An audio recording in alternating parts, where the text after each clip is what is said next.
Morning students. Previous video में आपने general entries देखी थी regarding the issue of shares at par against the cash. Means cash basis के base पर अगर हम अपनी शेयर्स को कंपनी को अगर हम इंस्टॉलमेंट में एप्लीकेशन अलॉटमेंट और फर्स्ट कॉल सेकंड कॉल इनमें अगर हम इशू करते हैं तो उसके केस में जनरल एंट्रीज क्या थी, what are the journal entries of different conditions. Now the term is of preparation of balance sheet. Balance sheet कैसे प्रिपेयर होती है? अब तक आप जो बैलेंस शीट प्रिपेयर कर रहे थे सोल प्रोप्राइटरशिप में या फिर आप जो प्रिपेयर कर रहे थे पार्टनरशिप में, इसकी जस्ट अपोजिट बनती है। यहाँ पर नॉर्मल नहीं बनती।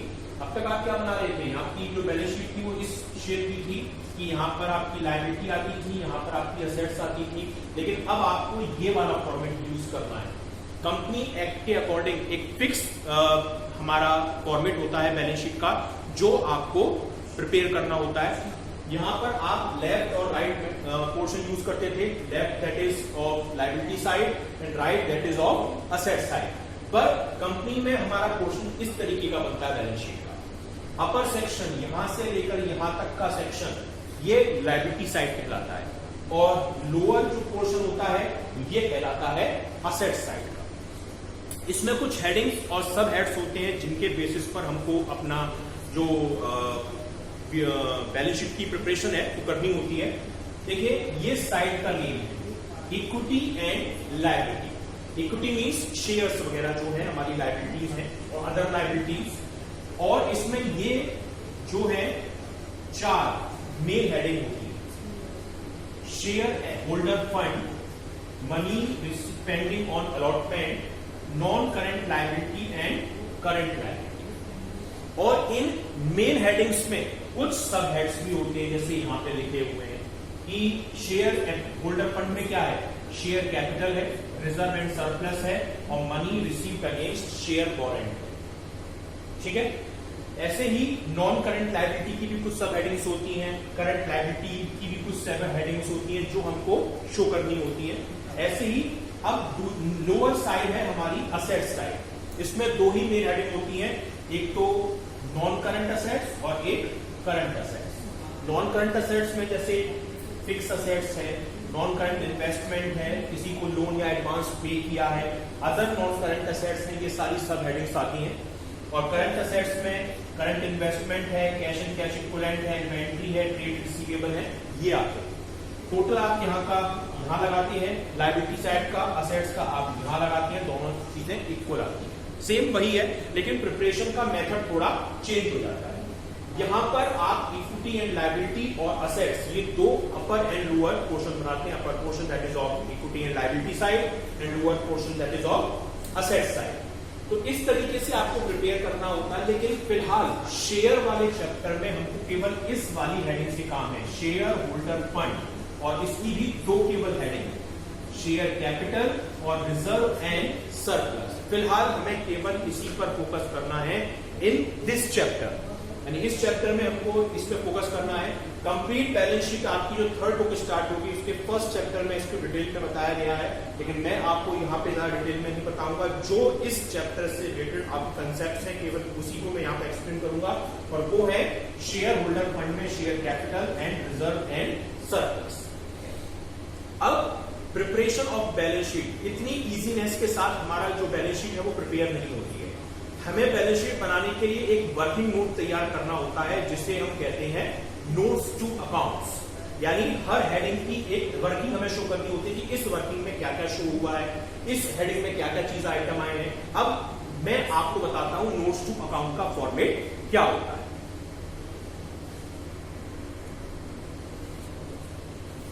देखिए ये आपका नोट्स टू अकाउंट्स का फॉर्मेट है, पर्टिकुलर अमाउंट। ये हमारा वर्किंग नोट है, फेयर नहीं है, लेकिन प्रिपरेशन ऑफ बैलेंस शीट के लिए मस्ट है। Without the preparation of notes to account you can not prepare the balance sheet. यानी इसके बिना आप बैलेंस शीट को प्रिपेयर नहीं कर सकते। तो देखिए हम जो कैलकुलेशन कर रहे हैं वो किसकी करते हैं, यहां पर हम करते हैं शेयर कैपिटल की। तो आप यहां पर लिखेंगे शेयर कैपिटल। अब आपने पढ़ा था प्रीवियस वीडियोस में कि हमारे यहाँ कई टाइप की शेयर कैपिटल होती है, authorised, issued, subscribe, paid up, called up, तो वो सारी चीजें सबसे पहले हमें लिखना होता है ऑथोराइज्ड कैपिटल। ये आपको आपके क्वेश्चन में गिवन होगी, अगर क्वेश्चन में गिवन नहीं होगी तो भी आप हेडिंग डाल के इसको ब्लैंक छोड़ेंगे, यानी कितने शेयर आपकी ऑथराइज्ड हैं और कितने रुपए वाला वो शेयर। जैसे सपोज आपने की ऑथराइज कैपिटल 10,000 शेयर है और 10 रुपए वाला शेयर है, तो 10,000 शेयर 10 रुपए के रेट से जितने के हो गए वो आप यहां लिखेंगे। हालांकि हमें प्रिपरेशन ऑफ बैलेंस शीट में ऑथराइज्ड कैपिटल से कोई मतलब नहीं होगा, क्योंकि जस्ट केवल ये प्रेजेंट करने के लिए शो कराई जाती है। सेकंड है, अब हमारी तो ये ऑथराइज थे, इतने कर सकते थे, लेकिन हमने एक्चुअल कितने शेयर इश्यू किए, हाउ मच शेयर्स या how many shares we issue, वो कहलाती है हेडिंग इश्यूड शेयर, यानी कितने शेयर्स हमने कितने रुपए वाले इश्यू किए, वो आप यहां लिखेंगे। जैसे 10,000 आपके ऑथराइज कैपिटल थी और आपने उसमें से 6,000 इश्यू किए, तो 6,000 शेयर 10 रुपीज के रेट से 60,000 रुपीज पे। हालांकि हमें इस पोर्शन से भी कोई मतलब नहीं है, यानी हम इसको भी अपनी बैलेंस शीट में यूज नहीं करेंगे, लेकिन प्रेजेंटेशन के टाइम पे प्रेजेंट करना मस्ट है। Now the third one is subscribe capital. ये हमारे लिए मेन है कि हमने जितने इश्यू किए थे उतने शेयर में से कितने शेयर हमारे सब्सक्राइब हो गए, यानी हमने एग्जैक्टली कितने शेयर हमने पब्लिक को बेच दिए। अब देखिए, सपोज हमने 10,000 शेयर हमारी रजिस्टर्ड कैपिटल थी, 10 रुपए वाला शेयर था, हमने उसमें से 6,000 शेयर इश्यू किए और बिके केवल 5,000, ठीक है, यानी 5,000 हमारे शेयर बिक गए। अब 5,000 शेयर बिके और हमने उनसे 10 रुपए मांगे और पब्लिक ने हमको सारा अमाउंट दे भी दिया, मांगे भी हमने और हमको मिल भी गया पब्लिक से, तो इसके लिए एक पार्ट बनाना पड़ता है जिसे हम बोलते हैं सब्सक्राइब एंड फुली पेड, यानी कितने शेयर पर हमको कितने रुपए से कितना पैसा मिलता, ठीक है।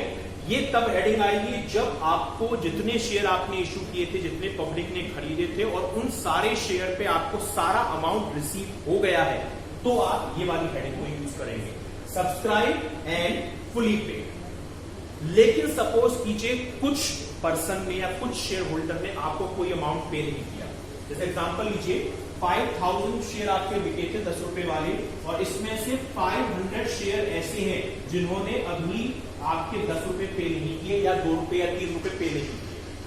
सपोज कीजिए 3 रुपए की फाइनल कॉल पे नहीं की, कॉल क्या होती है मैं आपको प्रीवियस वीडियो में बता चुका हूं, तो यानी 3 रुपए की उन्होंने फाइनल कॉल पे नहीं की, तो ये क्या हो गया, अभी उनका पूरा पैसा नहीं आया।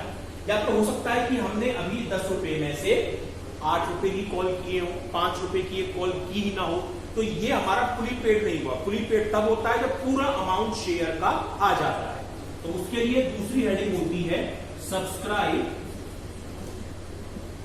बट नॉट फुली पेड, यानी सब्सक्राइब बिक तो गए लेकिन पूरा अमाउंट पे नहीं हुआ, तो कितने शेयर थे और कितने रुपए के हिसाब से जितना अमाउंट होगा वो अमाउंट आ जाए। ये अमाउंट प्लस ये अमाउंट जो ये टोटल निकल कर आएगा वही हमारा कंसीडरेबल अमाउंट होगा, यानी ये वाला अमाउंट हमारा बैलेंस शीट में शो कराया जाए। तो ये हमारा फॉर्मेट है इसका, ये है नोट्स टू अकाउंट्स को प्रिपेयर करने का, कि how can we prepare our notes to accounts and preparation of balance sheet. So students, now today we going to start a new concept of share chapter, that is preparation of company's balance sheet। Company की balance sheet का कैसे prepare करते हैं वो हमको आप यहाँ बताएंगे। There is a difference in preparation of company's balance sheet, यानी कंपनी की बैलेंस शीट थोड़ी डिफरेंट मेथड से प्रिपेयर की जाती है। जैसा हम नॉर्मली अब तक प्रिपेयर कर रहे थे वैसे ही हम बैलेंस शीट प्रिपेयर नहीं करते हैं। It is not prepare like sole proprietorship, ये सोल प्रोप्राइटरशिप की तरह नहीं बनती है। ना ही सोल प्रोप्राइटरशिप की तरह बनती है, ना ही जैसे हम पार्टनरशिप में हमने जो पढ़ी वैसी बनाई जाती है। There is a fixed format prescribe by company act. Company act में कंपनी की बैलेंस शीट बनाने का एक फॉर्मेट आपको गिवन है और हमें उस फॉर्मेट के अकॉर्डिंग ही ये कंपनी की बैलेंस शीट प्रिपेयर करनी होती है। And each company has to prepare its balance sheet according to this format, यानी आपको वही फॉर्मेट प्रिपेयर करना होगा। जैसे अब तक आप जो बैलेंस शीट बना रहे थे उसमें दो साइड होती थी, लेफ्ट हैंड साइड को हम बोलते थे लाइबिलिटी साइड और राइट हैंड साइड को हम बोलते थे असेट साइड। यहाँ पे लेफ्ट और राइट नहीं होता, यहाँ पे अपर एंड लोअर होता है, यानी अपर साइड और lower side. Upper side liability को रिप्रेजेंट करती है और लोअर साइड असेट्स को रिप्रेजेंट करती है। और मोस्टली चीज़ें यहाँ पर हेडिंग वाइज या हेडिंग के थ्रू एक्सप्लेन की जाती हैं और उन एक्सप्लेन की गई हेडिंग्स के अंदर सब हेडिंग्स होती हैं जिनके अंदर आपको अपने फिगर्स को मेंटेन करना होता है। Now let's see this format of company's balance sheet. तो ये देखिए, ये कंपनी की बैलेंस शीट है और ये बैलेंस शीट आपको प्रिपेयर करनी है। ये जो अपर साइड है यहाँ तक ये हमारी कंपनी की लाइबिलिटी साइड कहलाती है और इसे हम बोलते हैं equity and liability. Equity mean जो शेयर्स वगैरह होते हैं वो और अदर लाइबिलिटीज़, और जो ये लोअर साइड होती है ये कहलाती है असेट साइड। असेट्स में हमारी दो टाइप की असेट्स होती हैं, आप जानते ही हैं, नॉन करंट असेट्स और करंट असेट्स। तो ये वही चीज़ें हैं।